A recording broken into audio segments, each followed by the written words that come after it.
Kabajamtoota dhaggeeffattoota keenya torban darbe keessa waraanni bilisummaa Oromoo gara lixaa keessa socho'u magaalota akka Dambidolloo fi Gimbii seenanii guyyaa tokko akka bahantu dhagahame. Mootummaanis dhimma kanarratti dubbatee jira. Sana booddee immoo godina Wallagga lixaa aanaa Gimbii ganda Tolee jedhamtu keessatti namoota nagaa dhalattoota saba Amaaraa irraatii ta'an irratti ajjeechaa akka raawwatan mootummaan irra deddeebiin ibsee jira. Haleellaa kana dursee ajajaa Abaawwaaboo Marroo Dirribaa walitiin gaaffiif deebii taasisee jira. Dhimma opereeshinii yookaan haleellaa magaalaa Dambidolloo, Gimbii fi akkasumas Gambeellaa irratti raawwatan maal akka ta'e gaafachuutiin eegalle. Dhimmoota hedduu irrattis waliin dubbannee jirra. Turtiin keessaa dhagaa xumuraatti nu waliin haa ta'u. Gaafa gammoojjii irraa lolaa turre ijoollee waajjira poolisii irraa qawwee caccabaa hante nama shaniin ta'an akka jedhamaa turre. Isaan ammoo dabarree baadiyyaa Oromiyaa keessatti waan goone waan mul'ate achi magaalota xixiqqoo.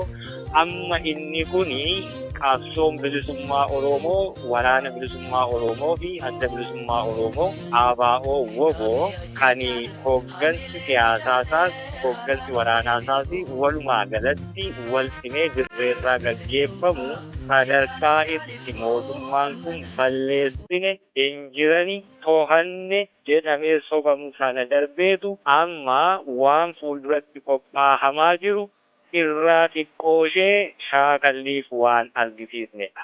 Waraanni bilisummaa Oromoo yeroo dheeraa haaluma adda addaa keessatti humna diinaa osoo ofirraa ittisuu humna isaa immoo yeroo baay'ee carraa argate hundumaatti dhimma bahuun leenjisuu, hidhachiisuu, jabeessuurra ture waan ta'eef amma gara hojiitti hiikuu sadarkaa gara guduunfaatti geessaadha dhufee jechuudha. Namootni BBC'n dubbisee tokko guyyaa isin magaalaa Dambidolloo seenne irra jettanii ibsitan keessaa hospitaala Dambidolloo keessaa qoricha fe'atanii deemanii kan jedhu dubbatu. Waan gootan mee gabaabsiitii nutti himi? Ayyee kan Dambidolloo kan Gimbii Dambidolloo mooraa waraanaa buufataa gara 8-9 ta'utu jira. Kanneen keessaa hanga ganda duwwaa 5tti mooraalee 5 jiran keessaa buqqifneetu kan Gimbii guyyaa guutuu hanga halkan sa'a 2tti keessa turre waan barbaannu dalagneerra achii booddee naannoo sanatti marsineetu kan jiru. Hospitaala keessaa qorichi fedhanne hin jiru. Hospitaala to'anne keessa turre madaa keenya keessatti yaallanneerra. Mootummaan yeroo dhiyoo kana opereeshinii gaggeessaa ture ji'a tokko kana keessatti ni qulqulleessina jedhee iddoowwan kanaan dura humni keessan qabatee ture hedduu akka gadhiisisee ibsaa ture. Isarratti kana booddee yaaddoo sadarkaa hin taane irra geessisneerraa kan ajjeesneerraa kan immoo harka kennatanii jiru kan jedhu dubbatee ture.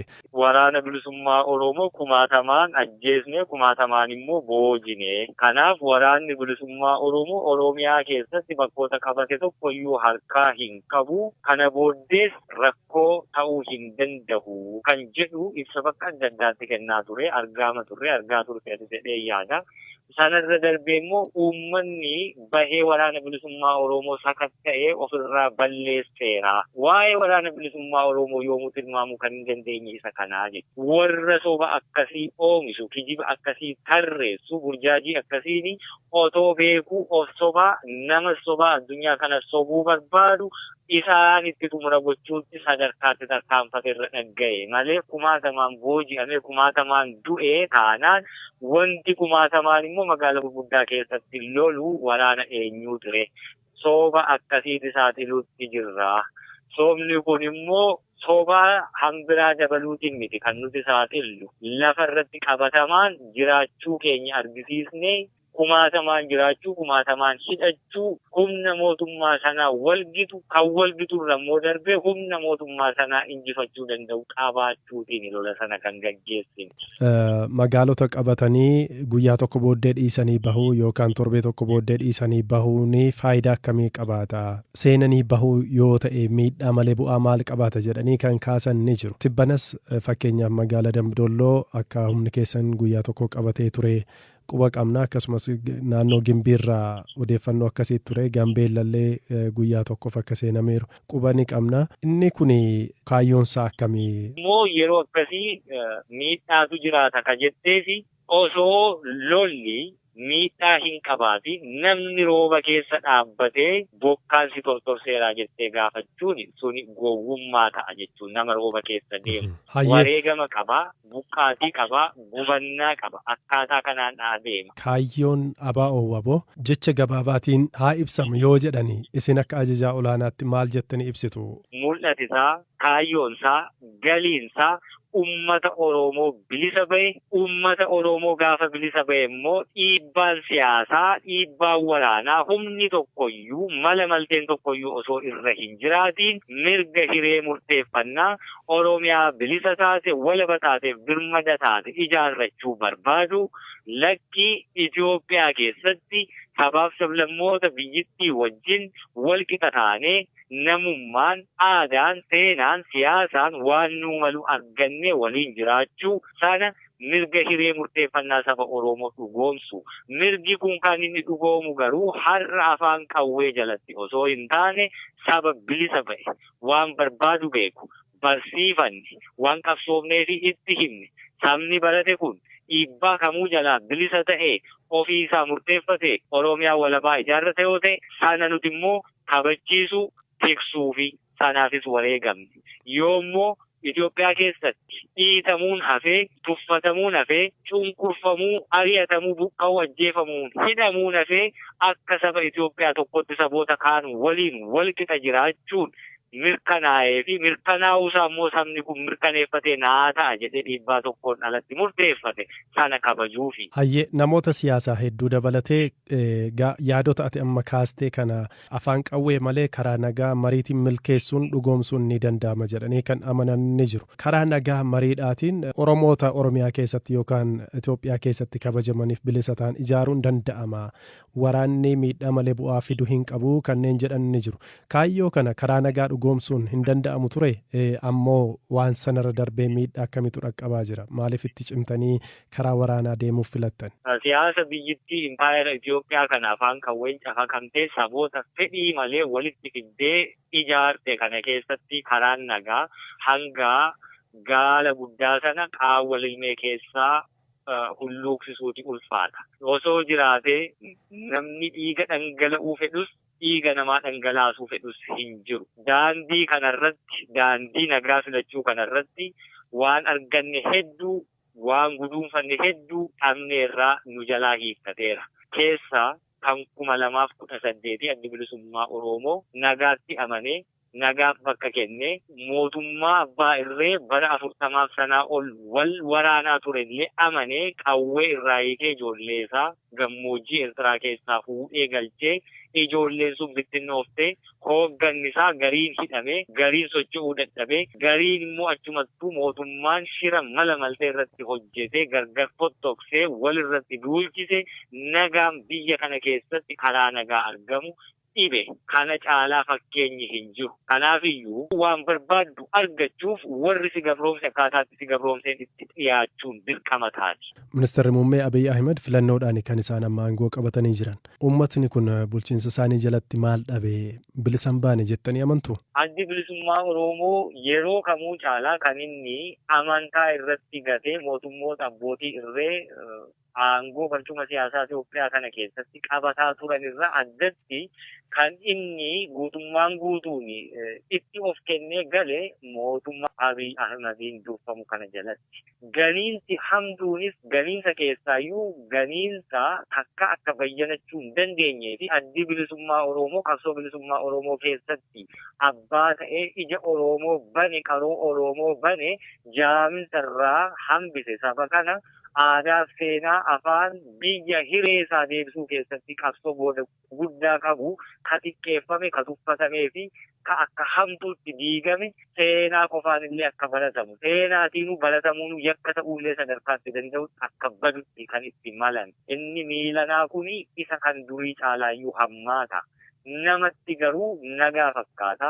Guyyaa lama dura paarlaamaa irratti qaama lola keessa jiru kamiyyuu waliin nagaa buusuu barbaanna, araara buusuu barbaanna, miidhaa isaarraa bu'aa isaatu caalaa jedhanii dubbatanii ture. Akkasumas immoo TPLF waliin mariin jalqabaa akka jiru odeeffannoon darbee ni dhaga'ama. TPLF illee karaa nagaa mari'achuuf qophii akka ta'an guyyaa kaleessaa xalayaa tokko barreessanii ibsanii ture. Isin kanaan dura tokkummaa yookaan qindoomina TPLF waliitiin qabaattanii ture.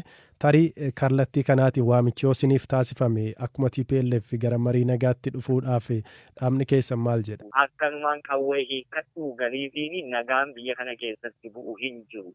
Waan gochuu dandeenyu jira, waan barbaadnu jira. Sabni keenya waan barbaadu jira. Waan barbaadu sanaa gaditti xiqqaatee waan inni argatu tokko iyyuu hin jiru. Sanaafis wanni inni harka kennatu hin jiru. Yoo walqixxummaan waraanni bilisummaa Oromoo nagaa keessatti qoodi inni gumaachuu danda'utu jira, waliin haasa'amuu qaba jedhamee walqixa akka dhaaba kamiittuu waliin haasa'amuuf waamichi akkasii nuu dhiyaate bakka feenu nama feenu kan mootummaafis nuufis ta'u innee filannu internationally sanctioned well observed at neutral place yoo ni jira ta'e waliin mari'anne kan saba keenyaaf ta'u fudhachuuf kan saba keenyaaf hin taane immoo dhiisuuf mirga qabna waan ta'eef sanaaf yoomiyyuu dinneen beeknu hin dinnu. Sun hin jiru ta'ee karuma karaan akka daa'imaatti nama dubbisanii karameellaan nama boyyomsanii galeedhaan dhaloonni kun dhaloota waa hojjetu beeku. Dhaloota waa hojjetu beeku qofaa osoo hin taane immoo aarsaan nagaaf kafalame hangam akka ulfaatu dhaloota beeku. Sun hin danda'amu hin boyyomfamu. Waamichi bilisaa akkasii nu dhiyaate jennaan garuu deebiitti laachuuf waa takka nagaaf jecha aarsaan nu kaffallu ammallee nun gaabbisiisu waan ta'eef itti dhiyaachuu ni dandeenya ta'a. ABO'n humna waraanaa meeqa ta'uu qaba? ABO'n Oromiyaa kutaalee jiran hundaa keessatti waraana saba Oromoo bilisa baasuuf ga'umsa qabuu fi gara guduunfaatti dhiyaataa jirudha harkaa qaba. Lakkoofsaan 30, 40, 50, 100 jedhee lakkoofsa isaatii himuu narraa barbaadda yoo ta'e irraa kaase waraana sanaaf gahaa ta'e ofiisa ofitti hirkannoon saba isaa irratti hirkatee hidhannoo gahaa akka kaleessa qabu cabdoo osoo hin taane har'a miidiyaa adda addaa irratti kan argitu meeshaalee gurguddaa sadarkaa sanatti hidhatee mootummaa addunyaan beektu Afrikaa kana irratti sodaatamaa ture waraana Itoophiyaa kan eessatti nagaa eegsisu akkasittiin beekama jedhamee akkasittiin mootummoonni addunyaa hedduun akka junior partneriitti hidhachiisaa gargaarsa adda addaatiin waraana isaa bara dheeraa ijaaraa ture kan saatine waraana bilisummaa Oromooti dura dhaabbatee lolee injifate. Tokkummaan isin adda bilisa baasa uummata Gaambeellaa waliin qabdan maali? Yoom ture gara tokkoomuutti kan dhuftan? Osoo hin hundeeffamiin durayyuu walaasaa turre ajajaa isaanii waliin ajajoota siyaasaa akkasumas komaandaroota waraanaa dirree jiranii hundeeffamuun dura silaa waan guuttachuu qabanii fi waan mobilaayiz gochaa turantu jira. Sanarraa kaasee hanga amma waliin jirru kanaas walitti dhufeenyumaa qabaataa turre. Hariiroon TPLF waliin kanaan dura tolchattanoo maalirra ga'e? Wanti jijjiirame hin jiru, hariiroon keenya akkuma duriitti jira. Ministeer Deetan, Ministeera Kominikeeshinii Mootummaa Itiyoophiyaa Obbo Kabbadaa Deessaa immoo humna hidhatee naannoo Oromiyaa keessa socho'u ABO kan isaan ABO Shanee jechuun waaman waliin mariin nagaa mootummaan geggeessuu hin jiru jedhan. Yaada ajajaan ABO marroo dirribaa uummata Oromoo bilisa baasuuf qabsoofna jedhu Obbo Kabbadaan ammoo humni kun shororkeessaadha, uummata saamaa fi ajjeesaa jira jechuun himatu. Waayila koo ammayyuttaanaa waliin gaaffiif deebiin godhan kunooti. Ani odeeffannoo mootummaan hidhattoota dhabamsiisera jedhu hin qabu. Tarkaanfii fudhachaa jirraa nageenya biyyaatiif yaaddoo ta'aniiru. Kanaafuu tarkaanfii fudhachaa jirraa bifa haaraadhaan naannolee faana waliin qindaa'uudhaan mootummaa federaalaa deeggarsa gochuudhaan naannoleen tarkaanfii olaantummaa seeraa kabachiisuu fudhachuutti jiruu kan jedhudha malee mootummaan dhabamsiisera balleessiran jedhu. Maaliif namni baay'een mootummaan opereeshinii waraanaa waan gaggeessaa turee fi hidhattoota kan akka dadhabsiisetti yookiin immoo nagaan akka mirkanaa'uudhaaf erga gama qabatee socho'aa ture deebi'ee garuu rakkoon akkasii mudateera. Namoonni mootummaan akka sobaa jirutti kan fudhatanillee waan jiraniif hin gaaffii kanas hin kaase. Gareen kun akka karaa nagaatiin qabsoo gaaffii qabu dhiyeeffatee karaa nagaatiin filannoo hirmaatee adeemuuf yaalii guddaadha kan taasifamaa ture. Ammasitti garuu mootummaan obsa guddaadhaan kan ture haa ta'u malee nama leenjisaa ijoollee leenjisaa akkasumas saamicha irratti bobba'ee kan ture waan ta'eef amala shiftummaa garee qabu waan ta'eef mootummaan yeroo tokkoon nan balleessaa kan jedhus waan qabu natti hin fakkaanne nageenyis balleesse kan jedhus hin nageenye ammas taanan garee kana sadarkaa yaaddoo hin taanetti nageenya uummataatiif jecha mootummaan kana caala obsuu hin danda'u kana caala tarkaanfiin barbaachisaan ta'e fudhatamuu qaba. Kan hiikkachuu qabu hiikkachuudha qaba. Kun naannoo tokko qofatti kan ta'e qofa otoo hin taane naannoo hundatti naannoo Amaaraa, naannoo Oromiyaa, naannoo Beenishaangul Gumuz kibba keessatti rakkoowwan nageenyaa bakkee jiran hundatti iyyuu mootummaan karaa qindaawaa ta'een mootummaan federaalaa naannoleen tarkaanfii gama isaanii akka fudhataniif deeggarsammoo akka godhuuf walii galame akkaataa kanaan kan gara opereeshiniitti seename malee waan sobamuufis hin jiru. Kun qabatamaadha waan uummata keessa jiru. Lakki jedhanii daggalatti kan galan jiru, saamicha adda addaa irratti kan bobba'an jiru, nama ajjeesuu irratti kan bobba'an jiru, mootummaa qaama nageenyaa mootummaa kan tarkaanfii fudhatan jiru. Isaan kana mootummaan karaa akkaataa isaatiin tarkaanfii fudhachaa jira. Kun immoo amala ripheleelummaa qabu waan ta'eef, amala shiftummaa qabu waan ta'eef yeroo kamittiyyuu badii nama ajjeesuun baay'ee waan humna addaa nama gaafatu miti. Nama ajjeesuun duudhan yoo hin dhorkin yoo adeemsi yookiin immoo disiipiliiniin jiraatin naamusni yoo hin jiraatin hanna saamicha ajjeechan abbaan fedhayyuu gochuu kan danda'udha. Kun gareen kun kanarratti bobba'e waan ta'eef yeroo kamittuu rakkoon akkanaa uumamuu hin danda'a. Biyyi kun biyya ganaa rakkoon adda addaa jirudha. Kana keessatti mootummaan karaa adda addaatiin waraana keessa ture, hidhattoota Tigraay faana waraana keessa ture. Kan akka carraatti fayyadamuudhaan jijjiirama jirus akka carraatti fayyadamuudhaan amala shiftummaa qabachuudhaan nama nagaa ajjeesuun, mana gubuun, nama qaluun aadaa ta'e jechuudha. Kun amala shiftaan tokko gochuu danda'udha. Amala yeroo tokkoon baduu danda'us miti. Kun aadaa amala jijjiiruudha gaafataa jechuu kooti. TPLF hojii mootummaan araara jalqabeera. Gama kaaniin immoo gama lixaa immoo gafa kibba Oromiyaas immoo gaafa laaluu hidhattoota wajjin lolatti jira. Biyyuma tokko keessadha araarri TPLF wajjin jalqabame hidhattoota kaan waliin maaf hin taasifamu jedhanii kan gaafatan jiru. Maal yaadi keessan akka qondaala mootummaa tokkootti?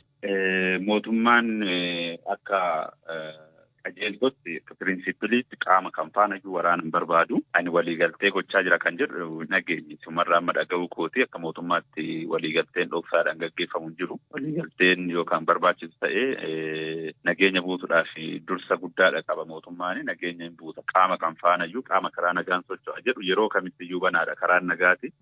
Qaamni dhiyaa fi maal jedhame kun qaama eenyu akka ta'eef beekamu ajjeesuu fi qaluu saamuu malee qaama kan faana iyyuu nigoosheetu akka godhamu araara haa ta'u malee ijoolleen Oromoo daggala seentee qabsoodha jettee fakkaatee seentee akka karaa nagaatiin galtu mootummaa yeroo kamittiyyuu waamicha dabarsa.